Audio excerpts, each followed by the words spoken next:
Amid tension on the streets outside Congress, Argentina, South America's second largest economy, is set for the first overhaul of its labour laws in 5 decades.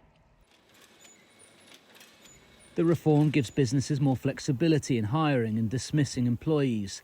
It reduces severance pay, enables a working day of up to 12 hours, and limits the right to strike in certain sectors. Following lower house amendments, easy approval was expected in the Senate. Argentina is a country renowned for economic instability. Businesses have long demanded structural changes to boost competitiveness. The world is changing and Argentina has to change with it. This reform has been blocked since 1974. Since then, everything has changed, from technology to how we work to even people's own needs. I think it is time to update the legislation. Business leaders like Juan Gabriel Mendez say they're hoping for further reforms, such as tax cuts, which they argue could drastically cut the country's high levels of informal employment. This sweeping labour reform is viewed as one of the cornerstones of Libertarian President Javier Milei's economic policies, and Congress's approval is viewed as a major victory for Milei ahead of Sunday's State of the Nation speech.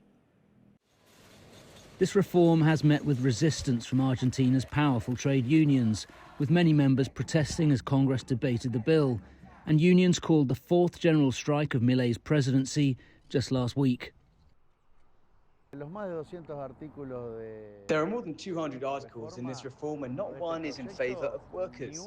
We understand there should be a reform and that we cannot remain tied to a law that dates back 50 years. But this reform takes us back to 1910. It sets us back 120 years. Recent government data shows worrying signs of economic activity and employment. The number of companies to have closed in 2 years of government under President Milei stands at 22,000, while the number of formal jobs lost stands at nearly 300,000. The government says the labour reform is necessary to attract more foreign investment. The economy grew by 4.4% last year. Milei says new labour laws will be the foundation for more growth. Meanwhile, unions are vowing to begin legal action against the new reform next week. Joel Richards, CGTN in Buenos Aires.